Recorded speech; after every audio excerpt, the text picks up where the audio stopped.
જો મેં બનાવે છે ઇન્સ્ટન્ટ બુંદીના લાડુ કેવા બન્યા છે જોઈને કહો. તો આજના વિડીયોમાં આપણે 2 રેસીપી શીખવાના છે. તો બીજી રેસીપી છે બાજરીનો લોટ અને મેથીના વડા. તો વિડીયોને સ્કીપ ના કરતા અને પૂરો જોજો.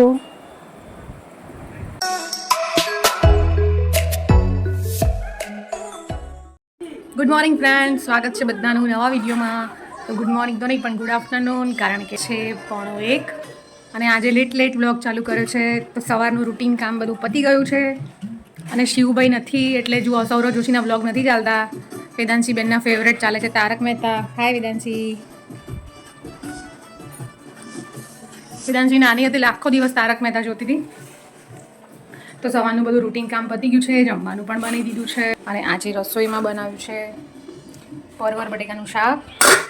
ગોળ બાંધી દીધો છે તો હમણાં થોડી વારમાં રોટલી કરીશું. ચાલો વેદાંશી જોડે બેહીને આપણે તારક મહેતા જોઈએ. ભૂખ લાગે એટલે કહેજો તાર વેદાંશી બેન. અમે તારક મહેતાના સેટ ઉપર પણ જઈ આવ્યા છીએ મુંબઈ. વેદાંશીના ફેવરેટ દિલીપ જોશી એટલે કે જેઠાલાલનો મળીને આવ્યા છીએ. બધા કલાકારોને મળ્યા હતા.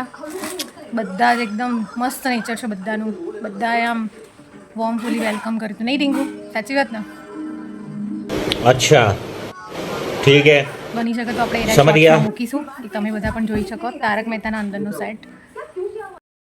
તો અહીંયા જમવાનું પતી ગયું છે, જમી લીધું છે અમે. 1 કલાકથી ટીવી ચાલુ છે, હજી સુધી આને બંધ નહીં કર્યું યાર. આ શું કહેવાય? શું વેકેશન? એ આવી ગયો મારો છોકરો. Welcome home. ફરસેવાથી રેપ જેબ લાવ્યો, શર્ટ લાવ્યો. ચેક પેલો નવો જૂનો એ લાવો તો માપ માટેનો. એ ખબર નહીં તો ચલો 5 વાગ્યા. શિવ માટે બની ગઈ છે મેગી. શિવભાઈને ભૂખ લાગી છે તો શિવ માટે મેગી રેડી છે. તો આજે હું બનાવવાની છું ઇન્સ્ટન્ટ બુંદીના લાડુ, જે વેદાંશીને બહુ યાદ આવ્યા છે. તો ચાસણી બનાવવા માટે અહીંયા આપણે પહેલાં 1 વાટકીમાં લઈ લેવાની છે ખાંડ. અને જે વાટકી ભરીને આપણે ખાંડ લીધી છે એ જ વાટકી ભરીને આપણે અહીંયા લેવાનું છે ચણાનો લોટ અથવા બેસન, જે તમારી પાસે હોય. તો આ રીતે ફૂલ વાટકી ભરીને લોટ લઈ લેવાનો છે. અને જે વાટકી ભરીને આપણે લીધી હતી ખાંડ એ જ વાટકીનું માપ લઈને આપણે એટલા જ પ્રમાણમાં લઈ લઈશું પાણી.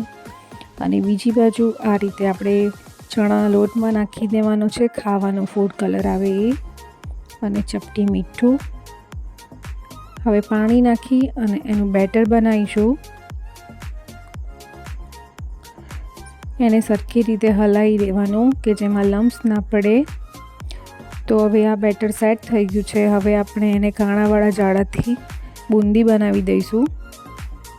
તો આ રીતે આપણે સરસ બુંદી પાડી દેવાની છે બેટરની, અને સરસ કડક થાય ત્યાં સુધી એને ફ્રાય કરી દેવાની છે.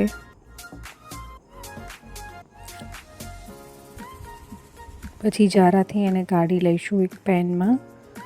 એવી જ રીતે બીજો ગોળ પણ આપણે તળી લઈશું. તો આ બાજુ આપણી ચાસણી રેડી થઈ ગઈ છે. હવે એની અંદર નાખી દઈશું ઇલાયચી અને થોડો ફૂડ કલર.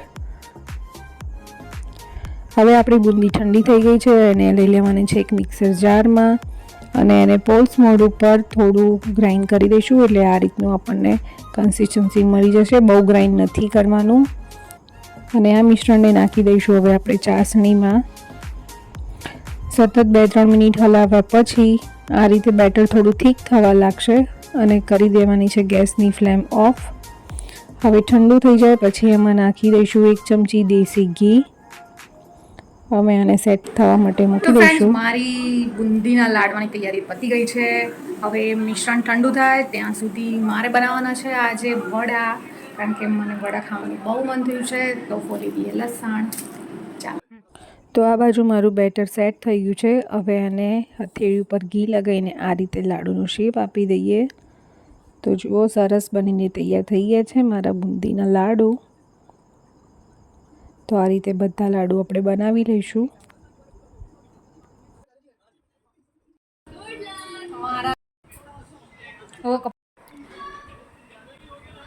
જો મેં બનાવે છે ઇન્સ્ટન્ટ બુંદીના લાડુ. કેવા બન્યા છે જોઈને કહો. બનાવવાના છે વડા. તો વેદાંશી બેનને જો કામગીરી સોંપી દીધી છે લસણ ફોલવાની. આ એક જ કામ એ રાત દિવસ કરે છે બિચારી. લસણ ફોલવાનું. અને જોઈએ પેલો શું કરે છે મારો બાહુબલી.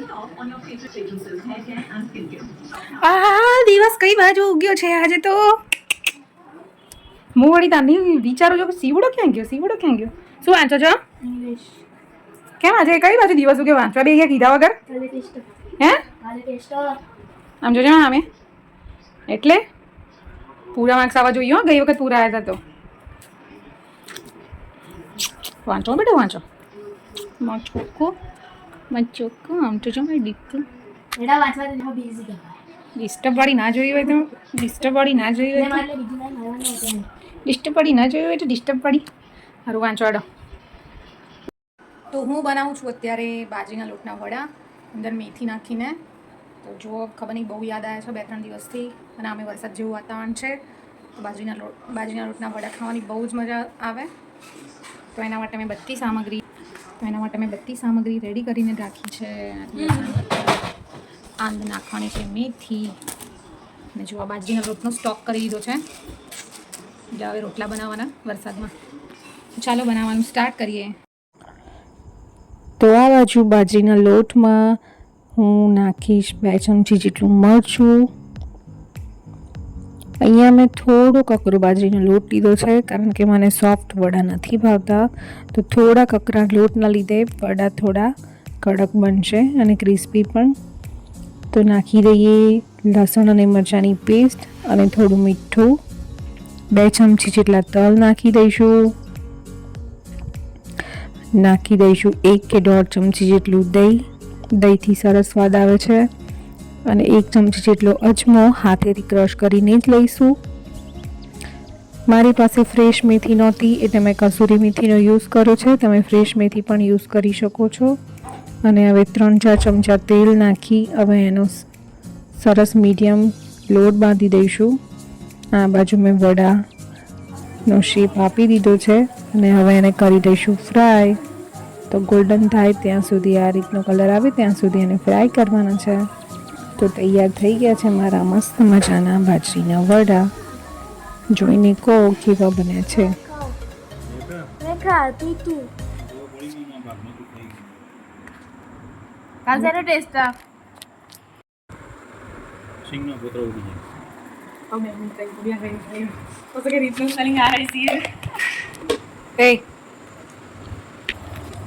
જો આઈસ્ક્રીમની મજા ચાલે છે. બતાય આઈસ્ક્રીમ રેડી થઈ ગયો છે.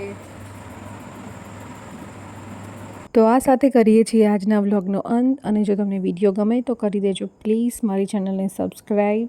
Thanks for watching.